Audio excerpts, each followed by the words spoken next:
Ça a été repris même par Jésus, ça a été repris par les apôtres. Cette prophétie de Daniel, vous lisez, je vais demander de lire également Apocalypse. Jean a eu les mêmes révélations. Ce que nous lisons au chapitre 12 aussi, c'est la fin de la dernière partie, c'est-à-dire du quatrième royaume. Parce qu'on a la statue qui avait la tête d'or,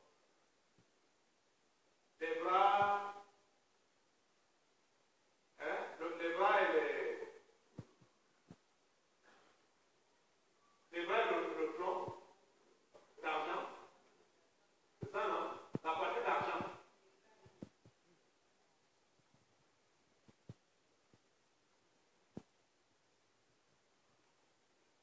Or,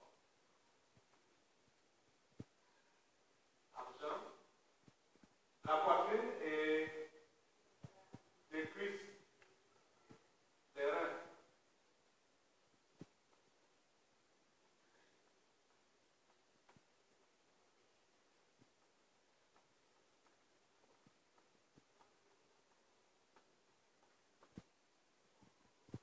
Et depuis les genoux là, jusqu'au pied, argile et le fer.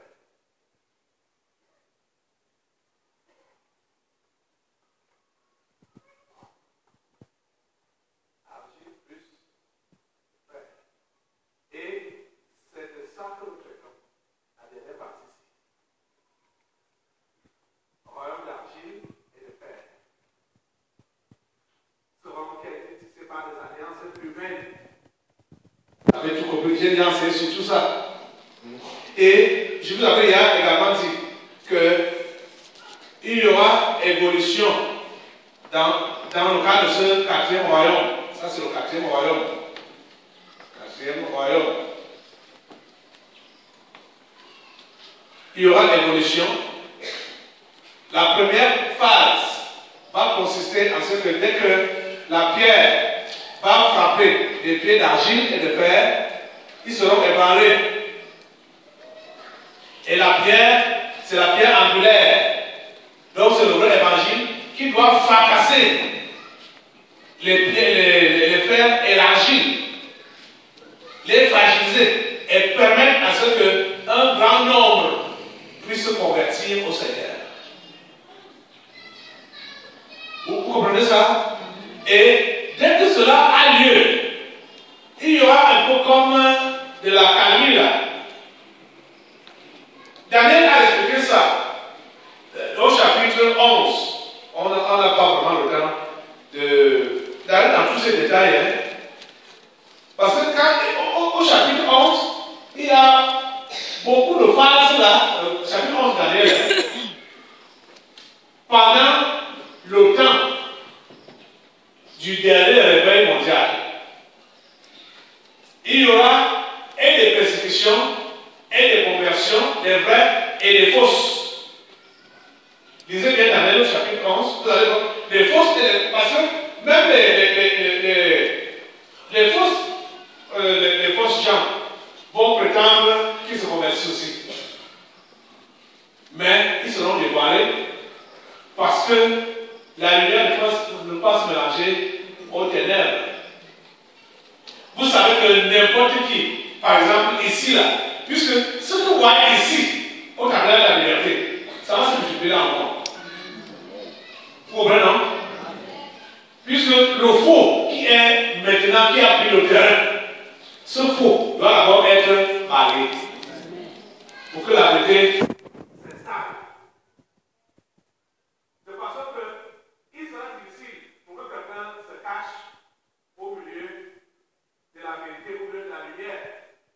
Le psaume premier nous dit clairement que les méchants ne résistent pas dans l'assemblée des saints ou des justes. Le psaume premier nous dit clairement. Vous avez de comprendre? Vous savez, quand ces gens mal intentionnés viennent ici pour prétendre qu'ils sont possédés,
c'était d'abord présenté comme les autres empires, comme les autres empereurs, avec l'idolâtrie et avec la domination idolâtre, mais après la mort et la résurrection de Jésus, ça a pris une autre forme qui est maintenant la religion catholique romaine. Vous comprenez? Et c'est par là qu'ils sont en train maintenant de gouverner le monde, de gérer le monde. Donc, quand vous allez suivre cette étude, suivez ça dans cette pensée-là, que c'est le quartier gouvernement mondial au travers de la religion catholique romaine. Donc, va maintenant au chapitre 11. Au chapitre 11, tu peux lire à partir du verset 26, commence au verset 26. Ceux qui mangeront des mets de sa table causeront sa perte. Ses troupes se répandront comme un torrent, et les morts tomberont en grand nombre. Les deux rois chercheront en leur cœur à faire le mal, et à la même table ils parleront avec fausseté. Vous comprenez, non? Quand on parle des deux rois, là, les deux rois, c'est les Nations Unies et l'Église catholique. Vous avez pu le comprendre? Allez, en fait, c'est un seul roi. C'est un seul royaume. C'est au niveau des gens pour pouvoir qu'ils sont deux. Parce que vous allez voir que pour chaque décision qui se fait, pour chaque mouvement qu'il y a dans le monde, on demande l'opinion du pape. Bravo. Pour faire le commentaire sur ce que le pape a dit par rapport à ce mouvement-là, par rapport à ces décisions, par rapport à ce qui s'est passé là. Sans aller, comme pour dire que voilà, comme l'Église elle on va donner son opinion, sans savoir que c'est eux-mêmes qui ont poussé pour dire bon, posez-nous ce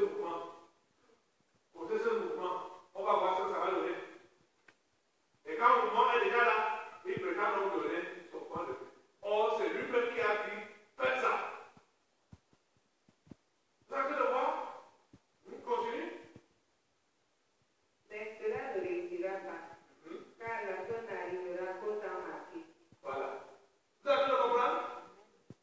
Ils sont assis sur la table qui prétend, celui-ci prétend proposer ce qui n'est pas bon, l'autre prétend défendre, et ainsi de suite. Avec tout ce qui se passe maintenant là, puisque l'histoire, vous allez voir l'histoire de l'homosexualité. C'est cette histoire-là qui va attaquer le monde entier.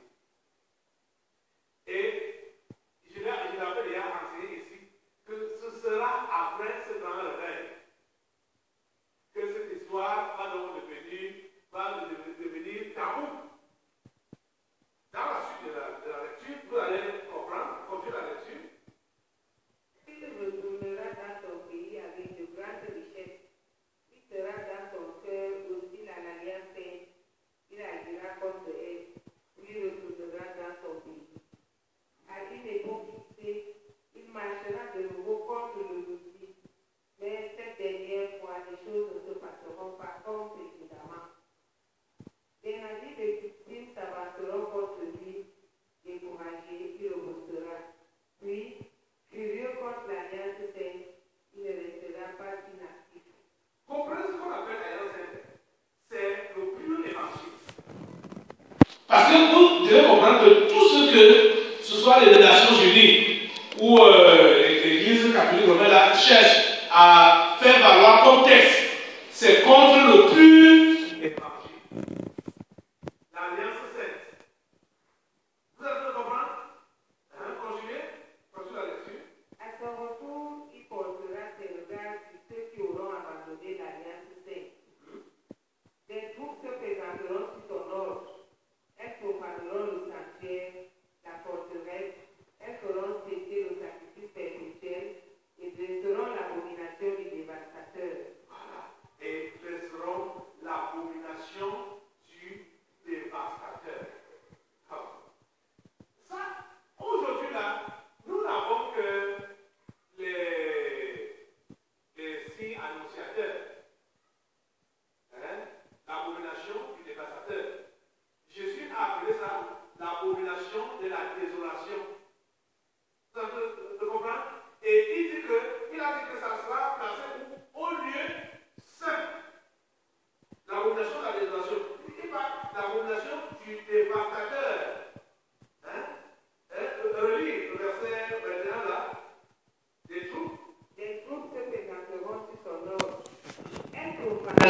sanctuaire, la forteresse, elles feront cesser le sacrifice perpétuel. Voilà. C'est-à-dire que le vrai culte est cessé, est détruit, est anéanti. Et qu'est-ce qui va se passer? Ils dresseront l'abomination du dévastateur. À la place du vrai culte, on va donc dresser l'abomination du dévastateur ou encore l'abomination de la désolation. Et vous avez entendu dire que aujourd'hui, ils ont commencé là-bas en Europe à dire qu'on bénit Jean et Jacques comme époux. On les unit dans le seul lien du mariage. Jean et Jacques, hein? Quand même et quand on les unit dans le lien du mariage. À l'église. Vous avez compris? Donc, aujourd'hui, ça paraît encore tabou. Mais le temps viendra où ce sera normal.